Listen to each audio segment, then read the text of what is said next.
শ্রবণম কীর্তনম বিষ্ণুস্মরণম পাদসেবনম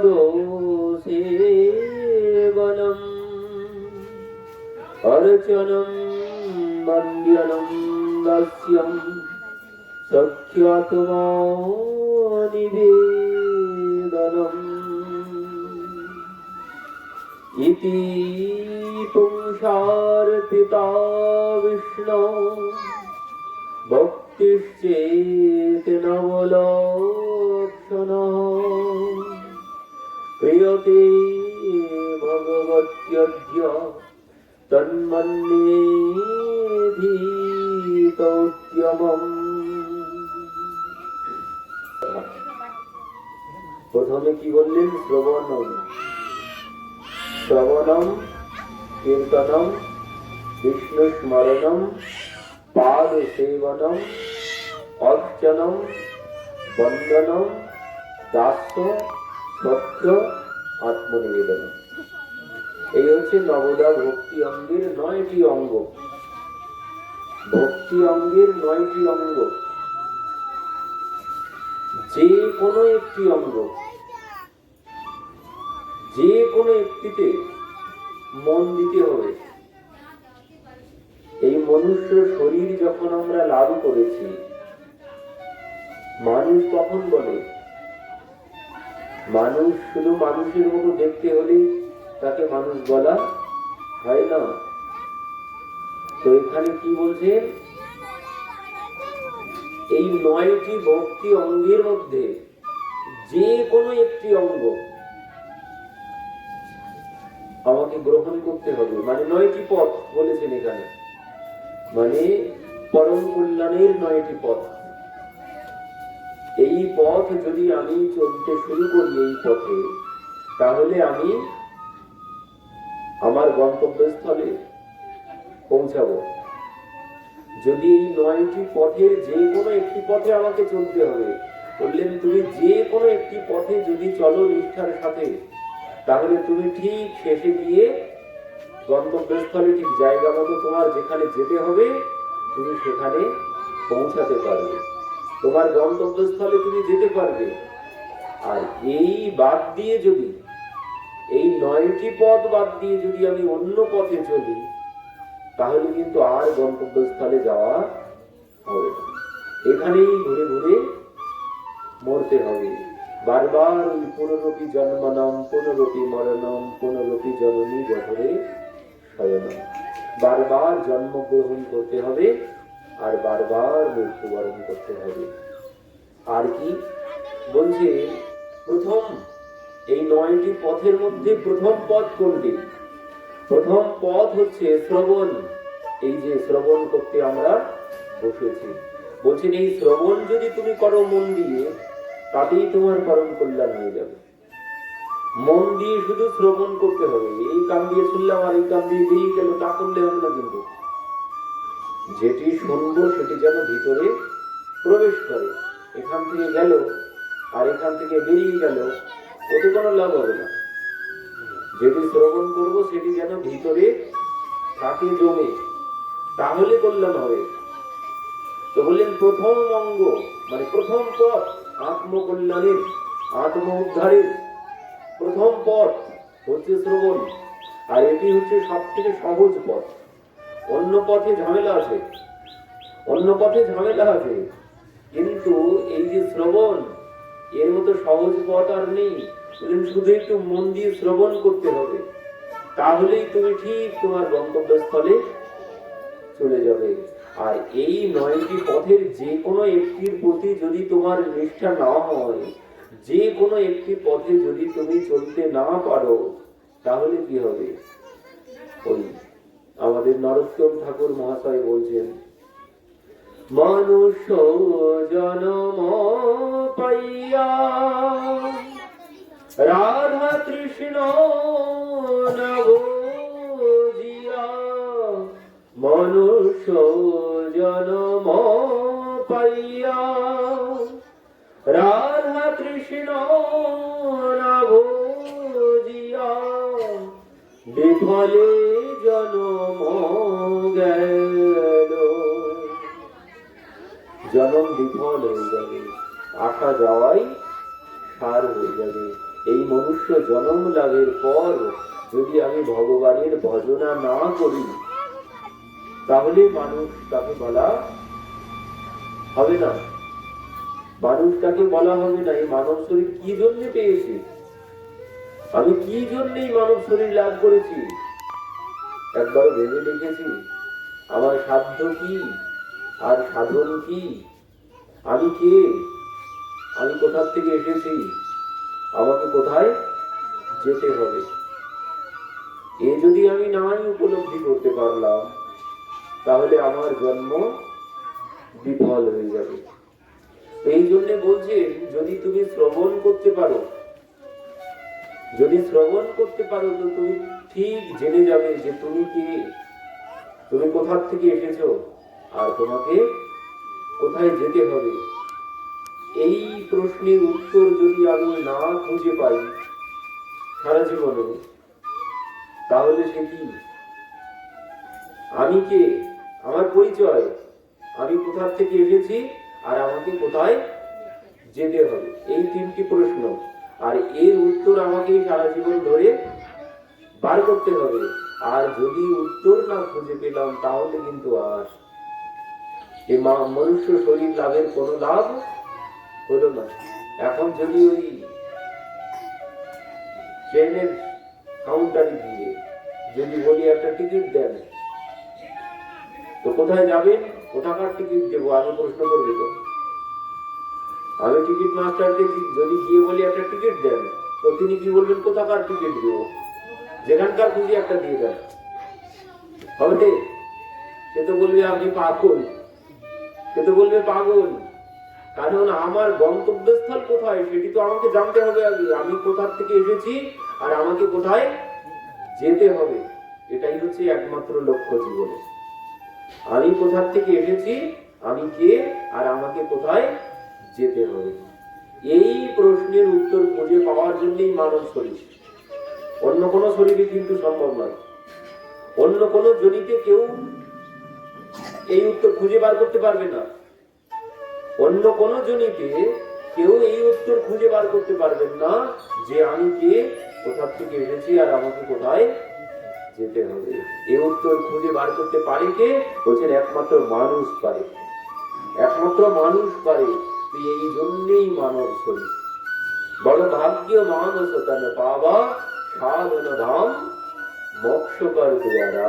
বলছেন বড় ভাগ্যের ফলে এই মানব শরীর আমরা লাভ করেছি।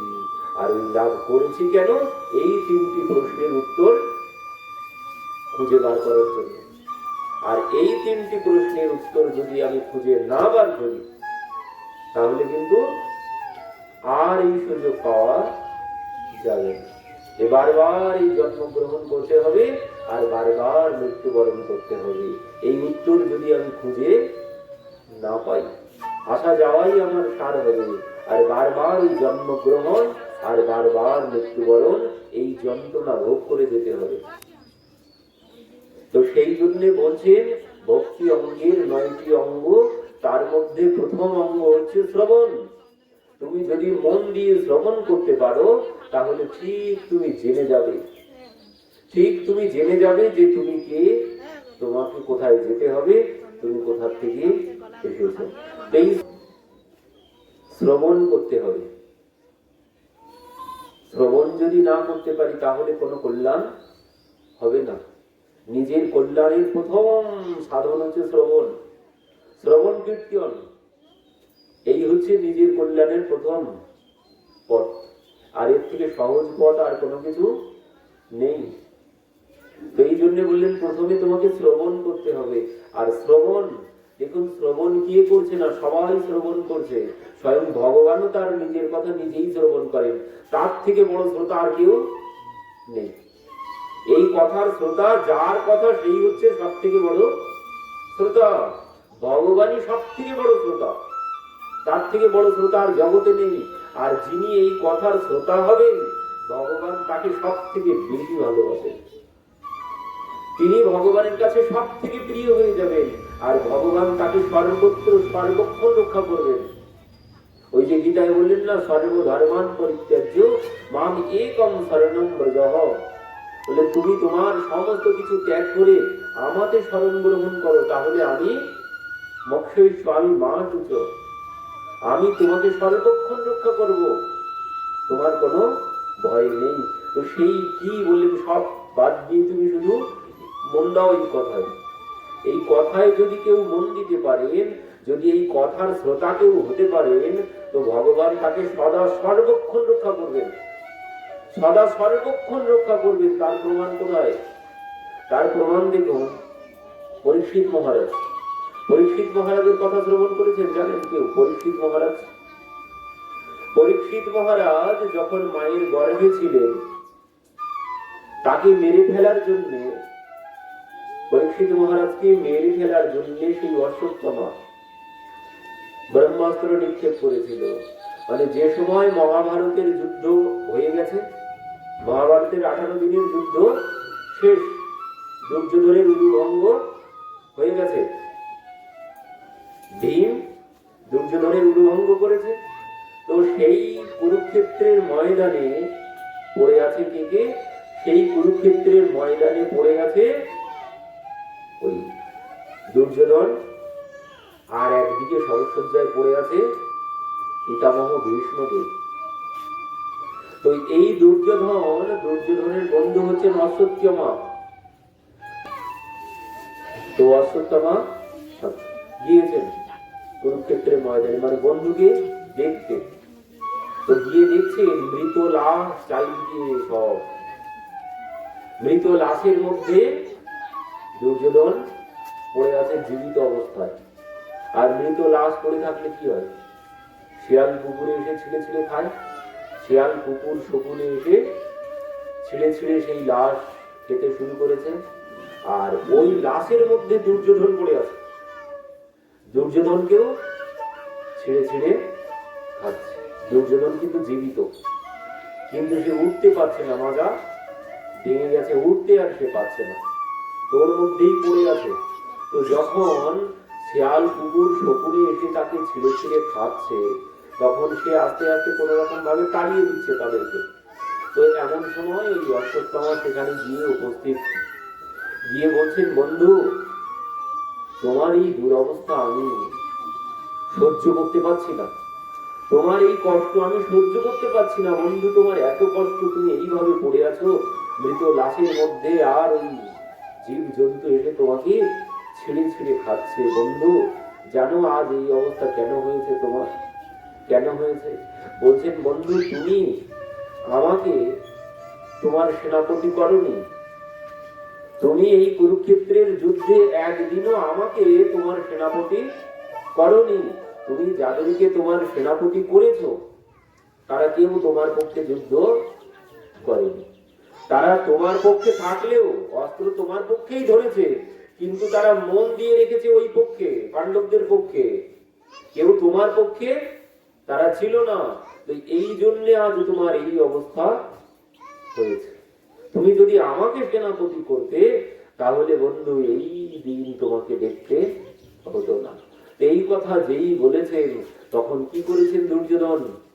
নিজের গায়ে তো চারিদিকে রক্ত বার হচ্ছে, শিয়াল কুকুরে ছিঁড়ে খাচ্ছে, তো এই রক্ত হাতে নিয়ে কি করেছেন? অশ্বত্থামার কপালে দুর্যোধন রক্ত দিয়ে তিলক করিয়ে দিয়েছেন, দিয়ে বলছেন, যাও বন্ধু, আজ আমি তোমাকে আমার সেনাপতি করলাম, আজ আমি তোমাকে আমার সেনাপতি করলাম। আর যেই বলেছেন আমি তোমাকে আমার সেনাপতি করলাম, তখন বলছেন, বলো বন্ধু তোমার শেষ ইচ্ছা কি বলো, তুমি যা বলবে আজ আমি তোমার সেই বাসনা আমি পূর্ণ করব। এই কথা যখন বলেছেন, দুর্যোধন বলছেন, দেখো বন্ধু আমার শেষ ইচ্ছা হচ্ছে এই, আমি শান্তিতে একটু মরতে পারতাম, যদি পাণ্ডবদের 5 জনের থেকে যদি একজন মরত, তাহলে আমি শান্তিতে একটু মরতে পারতাম। কারণ আমরা 100 ভাই কেউ বেঁচে নেই, পাণ্ডবরা 5 জনেই বেঁচেছে, একজনও মরেনি। এই জন্য বন্ধু আমি একটু শান্তিতে মরতেও পারছি না। তো তুমি যদি তাদের একজনাকে মারতে পারো, তাহলে আমি একটু শান্তিতে মরতে পারি। এই কথা যখন বলেছেন অশ্বত্থামা বলছেন, তাহলে বন্ধু দেখো, তুমি একজনের কথা বলছো, আমি এক্ষুনি যাচ্ছি, গিয়ে ওই 5 জন পাণ্ডবকে এক্ষুনি হত্যা করব, আমি ওই পঞ্চ পাণ্ডবকেই আমি এক্ষুনি হত্যা করব। বলে সেই রাত্রিতেই অশ্বত্থামা গিয়ে উপস্থিত পাণ্ডবদের শিবিরে। এবার যখন পাণ্ডবদের শিবিরে গেছেন অশ্বত্থামা, গিয়ে যখন উপস্থিত হয়েছেন, এদিকে ভগবান, তিনি তো সব জানেন, কোথায় কি হচ্ছে না হচ্ছে তিনি সব জানেন। কবির দাইজি বলছেন, চিঠিকে পাগ নপুর বাঁধো তো ভি সাহেব শুনতা হয়। বলছেন একটা পিপিলিকার পায়ে যদি নপুর বাঁধা হয়, একটা পিপিলিকার পা কত বড় আগে চিন্তা করুন, এবারে সেই পায়ে নপুর কত বড় হবে, এবার সেই নপুরও যদি হয় তার শব্দ কতটা হবে, একটা পিপিলিকার পায়ের নপুরের শব্দ কতটা হবে। বলছেন সেই শব্দ তিনি শুনতে পান, আমি না শুনতে পেলেও তিনি সেই শব্দও শুনতে পান। তো তিনি তো সব জানেন কোথায় কি হচ্ছে না হচ্ছে, তিনি সর্বজ্ঞ। ভাগবতে সুখদেবজি একদম প্রথমেই বলছেন,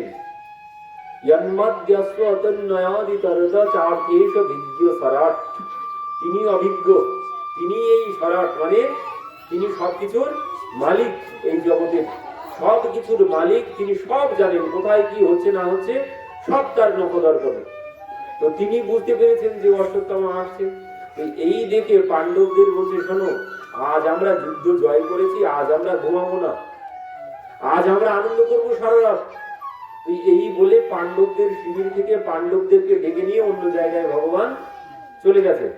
এবার যেই ভগবান পাণ্ডবদেরকে ডেকে নিয়ে চলে গেছে, তখন ওই পাণ্ডবদের 5 পুত্র তারা এসে ওই যেখানে পাণ্ডবরা ঘুমায় ওই শিবিরের মধ্যে পাণ্ডবদের 5 পুত্র তারা গিয়ে ঘুমিয়ে পড়েছে। এবার এনারা যখন ঘুমিয়েছেন, সেখানে রাত্রিতে এবার অশ্বত্থামা এসেছে। অশ্বত্থামা ভাবছে 5 জন ঘুমিয়ে আছে, মানে পঞ্চ পাণ্ডবী ঘুমিয়ে আছে। আর ইনি কি করেছেন, ওই রাত্রের অন্ধকারে ওই 5 জনের মুন্ড ঘুমিয়ে থাকা অবস্থায় 5 জনের মুন্ড কেটে ফেলেছে। কেটে ওই 5 জনের মুন্ডকে এক বস্তার মধ্যে ভরে নিয়ে এসেছে। নিয়ে তো এবার দুর্যোধনের কাছে এসে তো হো করে হাসতে শুরু করেছে, অর্থ হাসি দিতে শুরু করেছেন। বলছেন, বন্ধু তুমি এত হাসছো কেন? বলছেন, এই দেখো দেখো আমি কি করেছি, তুমি 1 পাণ্ডবের কথা বলছিলে, আমি পঞ্চ পাণ্ডবের মুন্ড কেটে এনেছি। তাই নাকি বন্ধু, তুমি পঞ্চ পাণ্ডবের মুন্ড কেটে এনেছো? বলছেন, হ্যাঁ, এই দেখো আমি পঞ্চ পাণ্ডবের মুন্ড কেটে এনেছি। তো বলছেন, বন্ধু কই, দাও দাও দাও। ওর মধ্যে থেকে যে বড় মুন্ড, যে বড় মাথা, ওই বড় মাথাটা তুমি আমার হাতে দাও। কেন? বড় মাথাটার উপরে তার রাগ বেশি। বড় মাথার উপরে রাগ কেন? বড় মাথা কার? বড় মাথা হচ্ছে ভীম, ভীমের সব থেকে বড় মাথা। তো বলছেন, বন্ধু ওই বড় মাথাটা আমার কাছে দাও। তো এবার অশ্বত্থামা ওই 5টা মাথার মধ্যে থেকে যেটি বড়, সেটা বার করে দিয়েছেন দুর্যোধনের হাতে। আর যেই হাতে দিয়েছেন, দুর্যোধন এইভাবে চেপে ধরেছেন, বেলুনের মতো ফট করে ফেটে গেছে, বেলুনের মতো ফেটে গেছে। তখন বলছেন, না বন্ধু, তুমি বড় ভুল করেছো। কেন? তুমি ভাবছো যাদেরকে পাণ্ডব বলে, এ কোনোদিন পাণ্ডবরা পাণ্ডবদের মাথা হতেই পারে না। আর এটি কোনোদিন ভীমের মাথা হতেই পারে না। কেন? ভীমের মাথা এইভাবে গলে যাবে, কোনোদিন সম্ভব নয়। কেন? বলছেন, এই যে দেখো আমার গদাটা পড়ে আছে, আমার গদাটা পড়ে আছে, দেখো তার দিকে ভালো করে তাকিয়ে, সেই গদার গায়ে বড় বড় গর্ত হয়ে আছে, গদার গায়ে বড় বড় গর্ত হয়ে আছে। বলছেন, এই গর্তগুলো কার জানো কিভাবে হয়েছে? বলছেন, কিভাবে হয়েছে? বলছেন, ওই ভীমের সাথে যখন যুদ্ধ করেছি, ভীমের মাথায় মেরেছিলাম, ভীমের মাথায় মেরেছি, তো ভীমের তো কিছু হয়নি, আমার ওই গদায় সব গর্ত গর্ত হয়ে গেছে, বসে গেছে। আর তুমি বলছো এটা ভীমের মাথা, কোনোদিন হতেই পারে না। তখন ভালো করে দেখলেন, আর যে 4টি মুন্ড আছে, এগুলো একটাও পাণ্ডবদের মুন্ড নয়। তখন বলছেন, হায় হায় বন্ধু, তুমি বড় ভুল করেছো, এ পাণ্ডবদের পুত্র, তুমি তাদের মাথা কেটে এনেছো। আর এই দুঃখেই দুর্যোধন প্রাণ ত্যাগ করলো। কেন? বলছেন, তুমি যা করেছো, আমরা তো কেউ উদ্ধার পাবো না, আমরা আর কেউ উদ্ধার পাবো না। কারণ ওই জল দেওয়ার জন্য, তর্পণ করার জন্য আর কেউ নেই। এরা তো থাকলে আমাদেরকে জল দিত, দেয় না। কাকা জ্যাঠা মরে গেলে তারা তো জল দেয় কেউ যদি না থাকে। এই জন্য বললেন এরা তো জল দিত আমাদের, তো কেউ কাউকে তুমি আর এই জল দেওয়ার জন্য বাঁচিয়ে রাখলে না। হায় হায় বন্ধু, তুমি কি সর্বনাশ করেছো, আমরা তো কেউ উদ্ধার পাবো না, আমরা কেউ উদ্ধার পাবো না। আর এই দুঃখ করতে করতে দুর্যোধন প্রাণ ত্যাগ করেছে। তো এবার কি হয়েছে, সকালবেলা যখন ওদিকে পাণ্ডবদের শিবিরে যখন সবার ঘুম ভেঙেছে, দ্রৌপদী সবার আগে উঠেছেন, কারণ মায়েরা আগে ঘুম থেকে ওঠে। তো দ্রৌপদী যখন ঘুম থেকে উঠেছেন, উঠে গিয়ে পাণ্ডবদের শিবিরের দিকে গেছেন, গিয়ে দেখছেন শিবিরের বাইরে ভিতর থেকে রক্ত গড়িয়ে আসছে। আর এই দেখেই তো দ্রৌপদী হাউ হাউ করে কাঁদতে শুরু করেছেন। কি বলছেন, মাতা শিশুরা নিধনম সুতানম নিশম্মঘোরম পরিত্রাপ্যমানম তদারুদা বাষ্পকুলাক্ষী ত্যম সন্তয়ন্যঃ কিরীটমালি। মাতা শিশু নাম নিধন সুতা নাম, মানে মাতা শিশুরা সব নিধন হয়ে গেছে সেই দেখে তদারুদা বাষ্পকুলাক্ষী, মানে তিনি গলা ছেড়ে কাঁদতে শুরু করেছেন। আর এই কান্না শ্রবণ করে পাণ্ডবরা সবাই ছুটে এসেছেন, এসে দেখছেন যে একটাও পুত্র কেউ বেঁচে নেই। তখন অর্জুন সেখানে দাঁড়িয়ে বলছেন, দেবী তুমি কোনো দুঃখ করো না, তুমি ক্ষত্রিয়ের পত্নী, তুমি কোনো দুঃখ করো না। আমি আজ প্রতিজ্ঞা করছি যে আমাদের পুত্রকে এইভাবে হত্যা করেছে, আমি তাকে এনে তোমার সম্মুখে এভাবেই হত্যা করব, তুমি কোনো দুঃখ করো না। তো এই বলে অর্জুন প্রতিজ্ঞা করেছেন। করে এবার কেশবকে বলছেন, চলো নিয়ে, যে আমাদের পুত্রকে এইভাবে হত্যা করেছে তুমি আমাকে তার কাছে নিয়ে চলো। আর তিনি তো সব জানেন কে হত্যা করেছে।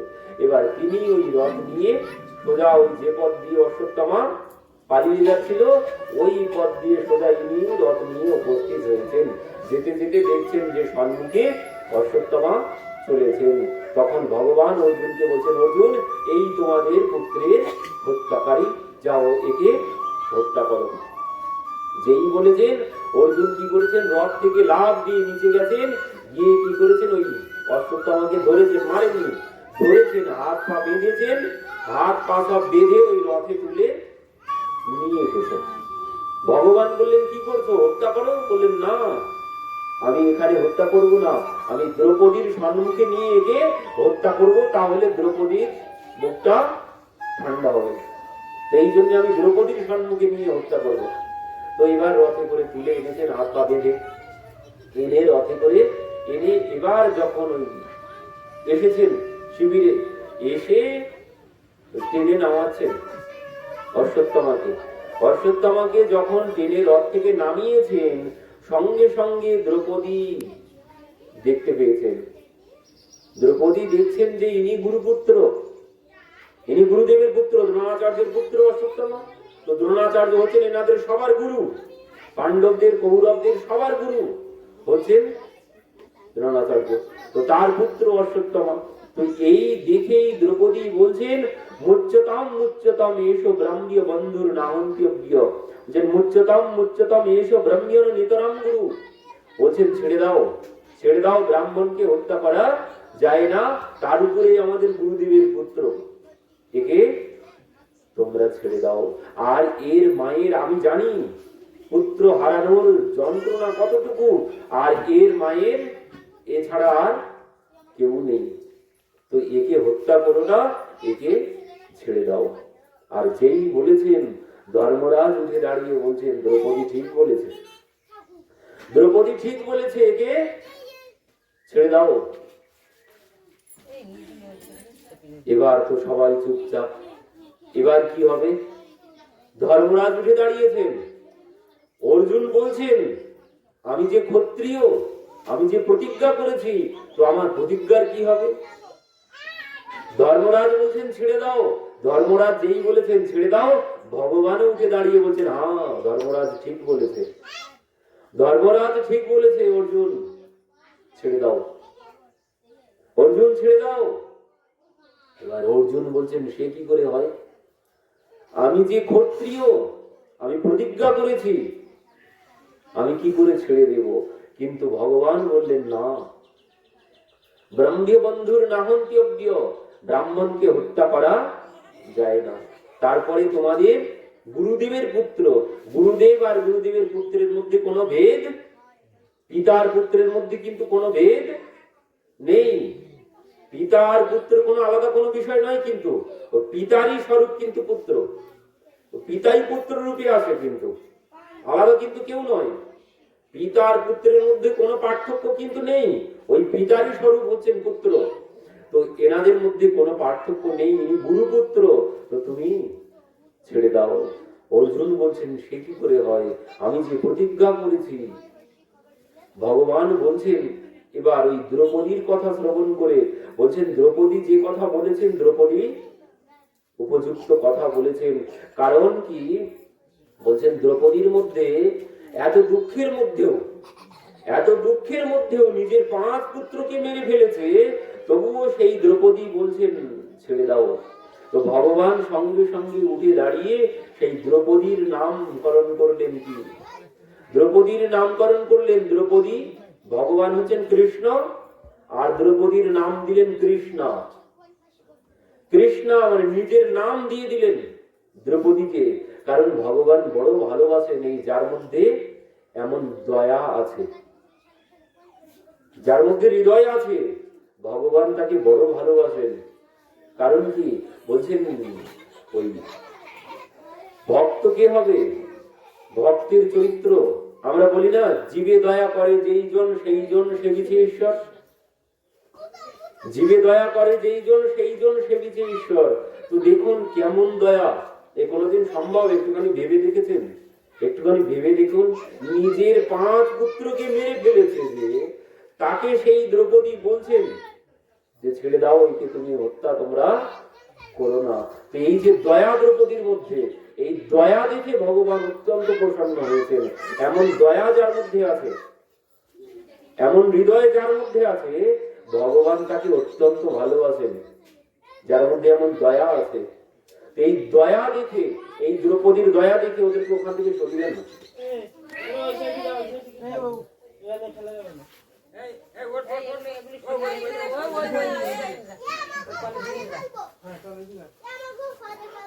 তো এই দ্রৌপদীর দয়া দেখে ভগবান অত্যন্ত প্রসন্ন হয়ে দ্রৌপদীকে তিনি নিজের নামটা পর্যন্ত দিয়ে দিলেন।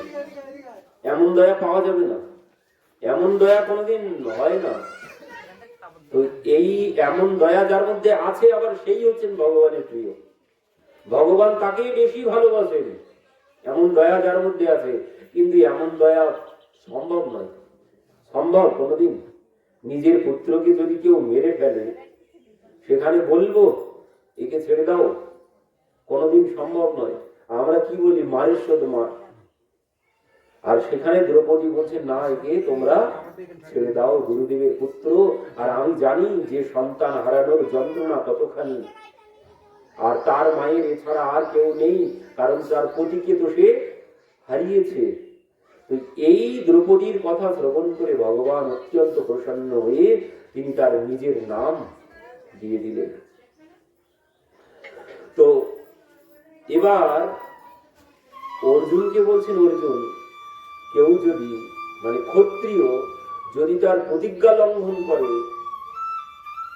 প্রাণ ত্যাগ করা তার থেকেও ভালো। নিজের কথা যদি ক্ষত্রিয় না রাখতে পারে, নিজের প্রতিজ্ঞা যদি ক্ষত্রিয় না রাখতে পারে, তার থেকে তাকে প্রাণ ত্যাগ করা ভালো। তো এখন কি হবে? সমস্যায় পড়ে গেছে। অর্জুনকে ভগবান একদিকে বলছেন যে দেখো, তোমার প্রতিজ্ঞা তোমাকে পালন করতেই হবে, না হলে নরকে যেতে হবে। ক্ষত্রিয় তুমি যদি তোমার প্রতিজ্ঞা মানে বাণী রক্ষা যদি না করতে পারো, তোমাকে নরকে যেতে হবে। তো অর্জুনকে বলছেন তুমি তোমার প্রতিজ্ঞা রক্ষা করো। এদিকে বলছেন দ্রৌপদী ঠিক বলেছে, নিজের নাম দ্রৌপদীকে দিয়ে দিলেন, আবার এদিকে অর্জুনকে বলছেন তুমি তোমার প্রতিজ্ঞা কিন্তু রক্ষা করো। এবার অর্জুন বলছেন আমি তো পাগল হয়ে গেলাম, আমি তো পাগল, আগে হাত ছিলাম অর্ধেক, এবার আমি সম্পূর্ণ পাগল হয়ে গেলাম তোমার কথা শ্রবণ করে। তুমি দ্রৌপদীর দিকে একবার আছো, আবার আমাকে বলছো যে তোমার প্রতিজ্ঞা, তোমার প্রতিজ্ঞা তুমি রক্ষা করো। আবার বলছো দ্রৌপদী ঠিক বলেছে, দ্রৌপদী ঠিক বলেছে, ব্রাহ্মণকে হত্যা করা যায় না, গুরুপুত্রকে হত্যা করা যায় না, আবার আমাকে বলছো প্রতিজ্ঞা রক্ষা করো। আমি কোন দিকে যাব, আমি কোন দিকে যাব? তখন ভগবানকে গিয়ে অর্জুন গিয়ে ভগবানের চরণে পড়েছেন, বলছেন তুমি এখন এই সংকট থেকে রাস্তা দেখাও, এই সংকটের মধ্যে এর থেকে বাইরে যাওয়ার রাস্তা তুমি আমাকে দেখাও, এখন আমি কি করব? তখন ভগবান বলছেন দেখো আমি যদি বলি তুমি কি আমার কথা রাখবে? তো বলছেন হ্যাঁ রাখবো। তো বলছেন দেখো, ভগবান বলছেন ব্রহ্ম বন্ধুর নাহন্ত্যব্য আততায়ী বধারণ। ব্রহ্ম বন্ধুর নাহন্ত্যব্য মানে ব্রাহ্মণ গুরুপুত্র হত্যা করা যায় না, নাহন্ত্যব্য হত্যা করা যাবে না। তাই সে যত বড় পাপ করুক, স্ত্রী জাতি সে যতই পাপ করুক তাকে হত্যা করা যায় না, ব্রাহ্মণকে কোনোদিন হত্যা করা যায় না, গুরুপুত্র তাকে কোনোদিন হত্যা করা যায় না। তাই সে যতই বড় অপরাধী হোক হত্যা করা যাবে না। হত্যা করলেই ব্রহ্ম হত্যার পাপ লাগবে, হত্যা করলেই ব্রহ্ম হত্যার পাপ লাগবে, হত্যা করা যাবে না। আবার ভগবান পরবর্তীতে কি বলছেন, আততায়ী বধারণ, এই হত্যাকারীকে হত্যা করতে হবে, পুত্র হত্যাকারীকে হত্যা করতে হবে। অর্জুন এই কথা শ্রবণ করে বলছেন আমি পাগল হয়ে গেলাম তোমার কথা শ্রবণ করে। তুমি যেমন বাঁকা, তুমি যেমন বাঁকা তোমার কথাবার্তাও ঠিক তেমন বাঁকা। ভগবান বাঁকা, তিন বাঁকা তিনি। তো অর্জুন বলছেন তুমি যেমন বাঁকা তোমার কথাবার্তাও ঠিক তেমন বাঁকা। একবার বলছো ব্রাহ্ম বন্ধুর নাহন্ত্যব্য, আবার বলছো আততায়ী বধারণ, হত্যা করতেই হবে। ব্রাহ্মণকে হত্যা করা যায় না, গুরুপুত্রকে হত্যা করা যাবে না, আবার বলছো না আততায়ী মানে হত্যাকারীকে হত্যা করতেই হবে। অর্জুন বলছেন আমি পাগল হয়ে গেলাম, আমি আর পারছি না, আমি পাগল হয়ে গেলাম, এখন আমি কি করব? তখন ভগবান বলছেন দেখো আমি তোমাকে বলেছিলাম, আমি তোমাকে যখন কুরুক্ষেত্রের ময়দানে উপদেশ করেছিলাম সে সময় আমি বলেছিলাম যে এমন সমস্যায় পড়লে কি করতে হবে। সঙ্গে সঙ্গে অর্জুন পূর্বের কথা স্মরণ করলেন, করে সঙ্গে সঙ্গে তিনি সিদ্ধান্ত করে ফেলেছেন। কি সিদ্ধান্ত করলেন? বলছেন ওই যে সম্মানীয় ব্যক্তিকে হত্যা করতে হয় না, প্রাণে মারতে হয় না, সম্মানীয় ব্যক্তিকে প্রাণে মারার থেকেও আরো বড় শাস্তি দেওয়া হয় কি, যদি তার সম্মান নষ্ট করা হয়, মানে তাকে প্রাণে মারার থেকে আরো বেশি শাস্তি দেওয়া উচিত। বেঁচে থাকলে সে তিলে তিলে যন্ত্রণা ভোগ করবে, সম্মানীয় ব্যক্তি যদি তার সম্মান নষ্ট করা হয়। তো এই কথা মনে করে সঙ্গে সঙ্গে অর্জুন কি করলেন, অশ্বত্থামার মাথার মণি খুলে নিয়ে গলা ধাক্কা দিয়ে সেখান থেকে বার করে দিলেন। আর এই অপমানে ওই সেই আহত সর্পের মতো অশ্বত্থামা ফোঁস করতে করতে সেখান থেকে বাইরে বেরিয়ে গেছে। আর এই চিন্তা করছে যে এর প্রতিশোধ আমি কি করে নেব, এর প্রতিশোধ আমি নেবই, তাই যেভাবে হোক। এর মধ্যে তিনি জানতে পেরেছেন এখানে শিবিরে এসে যে ওই উত্তরা মাতা তিনি গর্ভবতী, 5 সন্তানকে তো হত্যা করেই ফেলেছি, আর ওই যে আছে উত্তরা এখনো গর্ভবতী, ওর গর্ভের সন্তানকে যদি হত্যা করতে পারি তো পাণ্ডবদের বংশে বাতি দিতে আর কেউ থাকবে না। তো এই কথা জেনে অশ্বত্থামা কি করেছেন, ব্রহ্মাস্ত্র নিক্ষেপ করেছেন। আর যেই ব্রহ্মাস্ত্র নিক্ষেপ করেছেন সঙ্গে সঙ্গে উত্তরা দেবী ভগবানের চরণে গিয়ে পাহি পাহি মহাযোগীম দেব দেব জগৎপতে নান্যম তদ ভয়ম পশ্যে যত্র মৃত্যুস পরস্পরম। বলছেন হে পাহি পাহি মহাযোগী, হে মহাযোগী, হে দেব দেব, হে জগৎপতে, হে জগৎপতি, আমাকে রক্ষা করুন, যেন এক বিশাল অগ্নিপিণ্ড আমার দিকে এগিয়ে আসছে। সঙ্গে সঙ্গে ভগবান বুঝতে পারলেন যে অশ্বত্থামা ব্রহ্মাস্ত্র নিক্ষেপ করেছে। তো এবার ভগবান কি করলেন, সেই উত্তরা মায়ের গর্ভের মধ্যে প্রবেশ করেছেন ভগবান, সূক্ষ্ম রূপ ধারণ করে গর্ভের মধ্যে প্রবেশ করে ওই পরীক্ষিতের চারিদিকে এমন ভাবে ঘুরছেন যাতে ওই আঘাত পরীক্ষিতের গায়ে না আসে, রক্ষা কবচ হয়ে তার মধ্যে গিয়ে, গর্ভের মধ্যে গিয়ে তিনি দাঁড়িয়ে আছেন। তো এই গর্ভের মধ্যে ভাগবতে আছে, কপিল ভগবান বলেছেন যে গর্ভের মধ্যে যে যন্ত্রণা, গর্ভের মধ্যে যে যন্ত্রণা, বলেন ওই গর্ভ থেকে নরক যন্ত্রণা অনেক ভালো। গর্ভের মধ্যে যে যন্ত্রণা আমরা ভোগ করেছি 10 মাস 10 দিন, বলছেন ওর থেকে নরক যন্ত্রণা অনেক ভালো। গর্ভের যে যন্ত্রণা, নরক যন্ত্রণায় অত কষ্ট নেই, কিন্তু গর্ভের মধ্যে যে কষ্ট আমরা ভোগ করেছি, গর্ভের মতো যন্ত্রণার কোথাও নেই। 10 মাস 10 দিন যে যন্ত্রণা ভোগ করেছি একবারও চিন্তা এখন আর মনে নেই। যখন সেই যন্ত্রণা সহ্য না করতে পারি, কপিল ভগবান বলছেন মা, যখন শিশুর জন্ম 7 মাস হয়ে যায় তখন সে সব জ্ঞান বুদ্ধি লাভ করে। আর সে 7 মাস বয়সে আমরা যখন মায়ের গর্ভে ছিলাম তখন আমাদের গত 100 জন্মের কথা সব মনে ছিল। গত 100 জন্মের কথা এখন মনে আছে? কিছু মনে নেই। কিন্তু মায়ের গর্ভে যখন আমাদের 7 মাস বয়স হয় তখন আমরা গত 100 জন্মের কথা সব দেখতে পাই। আমি কি, আমি কোথায় ছিলাম, কোথা থেকে পরপর এইভাবে মায়ের গর্ভে এসেছি, এর আগের জন্মে কি ছিলাম, তার আগের জন্মে কি ছিলাম, তার আগের জন্মে কি ছিলাম, সব আমরা সেখানে বসে বসে দেখতে পাই। আর এই দেখে তখন ভগবানকে বলি, হে প্রভু, হে চক্রপাণী, আপ জল যাই ভেজহু চক্রপাণী, বলছেন হে চক্রপাণী তুমি আমাকে এবার বাইরে নিয়ে চলো, আর এখানে আসবো না, এবার গিয়ে তোমার নাম করবো যাতে আর এখানে না আসতে হয়, এই যন্ত্রণা আর ভোগ করতে পারছি না, হে প্রভু তুমি এখান থেকে আমাকে বাইরে নিয়ে চলো। এই যে মাথাটা নিচের দিকে আর পাগুলো সব উপরের দিকে দিয়ে ঝুলেছিলাম সেখানে, বলছেন হে প্রভু এই যন্ত্রণা কেউ জিজ্ঞাসা করতে আসে না, প্রভু তুমি একবার এখান থেকে নিয়ে চলো, আর এখানে আসবো না, এবার গিয়ে তোমার নাম করব। কিন্তু যেই এসেছি এখানে, আর মনে আছে? আর সে সমস্ত কোনো কিছু মনে নেই। তুলসী দাসজি বলছেন, ওই আহা হইয়া মায়ার দাস করি না অভিলাষ, তোমার স্মরণ গেল দূরে। বলছেন এখন মায়ার দাস হয়ে গেছি, এখন আগে যে কি কথা দিয়ে এসেছিলাম সে সমস্ত কথা কোনো কিছু এখন আর মনে নেই। এখন এই আমার, ওই আমার, সেই আমার, গাড়ি আমার, বাড়ি আমার, সব আমার, চোখ বুঝলে কিন্তু সব অন্ধকার। দুর্যোধনের মতো সব আমার, সব আমার, সব আমার, চোখ বুঝলে সব অন্ধকার, এখানে কেউ কারোর নয়। दो दिन का जग में मेला सब, चला चली का खेला, कोई चला गया कोई जाए, कोई गठरी बांध सिधारे। বলছেন কি দুদিনের মেলা, এই মেলায় এসেছি, মেলা ভেঙে গেলে যে যার বাড়িতে চলে যেতে হবে। মেলা ভেঙে গেলে কোথায় থাকবেন? থাকার জায়গা নেই, তো যে যার বাড়ি যেতে হবে। এবার যাবেন কোথায়? ওই যে বললাম যেতে হবে কোথায়, এসেছি কোথায়, আমি গিয়ে কোথা থেকে এসেছি আর কোথায় যেতে হবে। মেলা ভেঙে গেলে কোথায় যাবেন? মেলা ভেঙে গেলে কোথায় যেতে হবে?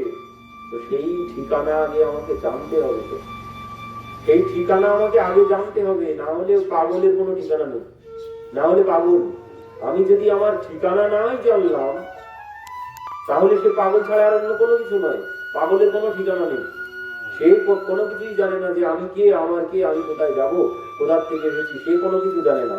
তো ঠিক তেমন আমি যদি না জানতে পারি যে আমি কে, আমি কোথা থেকে এসেছি, আমাকে কোথায় যেতে হবে, তো ওই পাগলের মতোই, পাগলেরই সমান্ত হয়ে যাব। এই জন্য বলেন ওই ঠিকানা আগে জানতে হবে, যে আমি কে, নিজের পরিচয় তো আগে জানতে হবে, আমি কে, আমাকে কোথায় যেতে হবে, আমি কোথা থেকে এসেছি। তো বলেন এই পরিচয় একমাত্র জানা যাবে কোথায়? এই ভাগবত। তো যে কথা বলছিলাম মায়ের গর্ভে যে যন্ত্রণার কথা, বলেন এই যন্ত্রণা নরকেও ওই যন্ত্রণা নেই। নরকের থেকেও খারাপ হচ্ছে ওই গর্ভ, নরকের থেকেও খারাপ। কিন্তু সেই গর্ভের মধ্যে ভগবান প্রবেশ করেছেন। সেই গর্ভের মধ্যে ভগবান প্রবেশ করেছেন কেন? পরীক্ষিতকে রক্ষা করার জন্য। পরীক্ষিতকে রক্ষা করার জন্য ভগবান গর্ভের মধ্যে প্রবেশ করেছেন। কেন প্রবেশ করেছেন?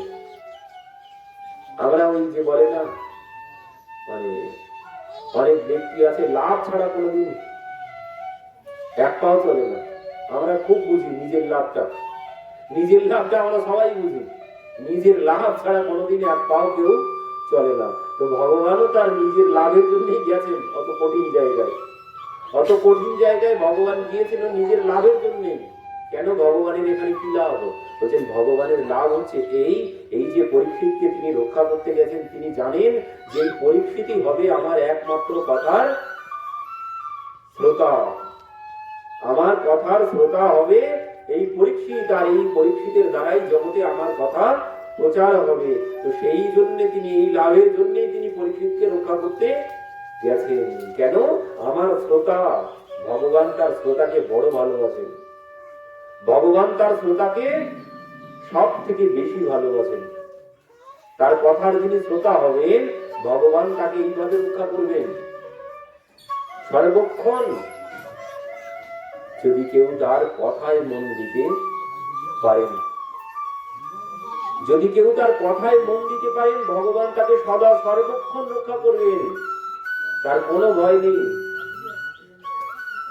এমনও কথা বলছেন একদম ভাগবতের শেষে নবযোগীন্দ্র সংবাদে, বলছেন যদি কেউ এই কথার ভক্ত হয়ে যেতে পারি, তাহলে সে যদি চোখ বন্ধ করেও পথ চলে, সে যদি চোখ বন্ধ করেও পথ চলে, তার পড়ে যাওয়ার কোনো ভয় নেই।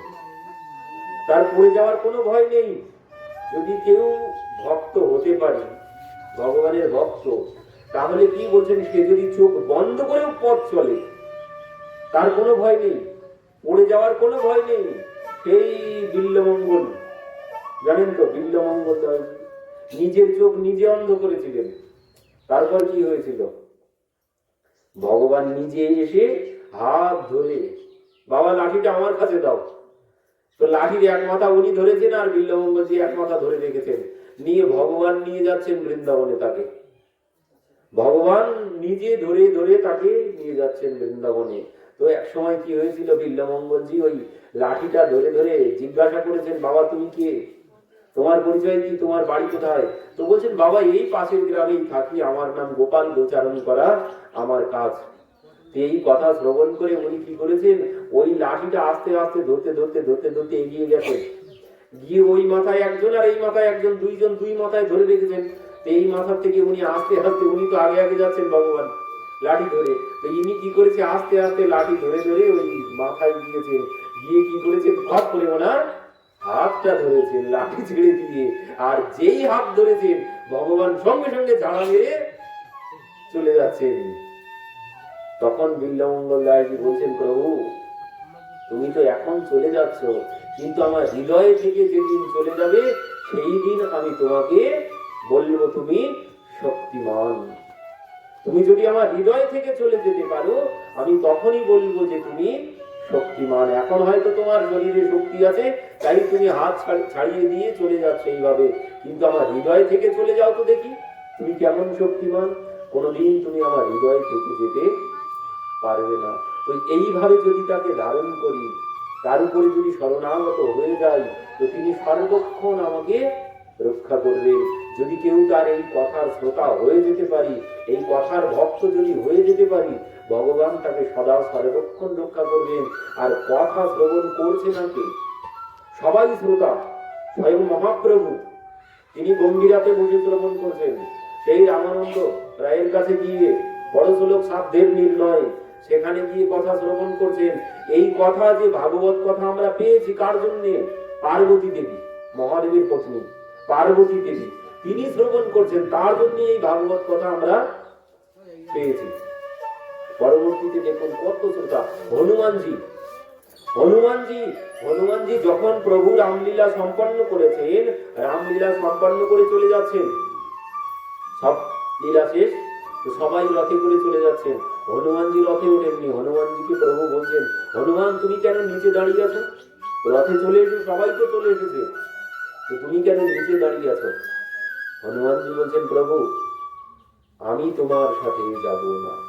কেন যাবে না? বলছেন, প্রভু তোমার সাথে যদি যাই, তোমার ধামে যদি আমি যাই, তোমার কথা শ্রবণ করতে পারবো? তোমার কথা শ্রবণ করতে পারবো? তো বলছেন, হনুমান কথা শ্রবণ করে কি হবে, তুমি তো আমার সাথে থাকবে। তো হনুমানজি বলছে, না প্রভু তোমার সাথে থেকে কোনো লাভ নেই, তোমার সাথে থেকে কোনো সুখ নেই, তোমার কথা শ্রবণ করে যে সুখ আছে। এই জন্য বলছেন যে প্রভু আমি তোমার সাথে যাব না। এই কথা শ্রবণের জন্য তিনি থেকে গেলেন।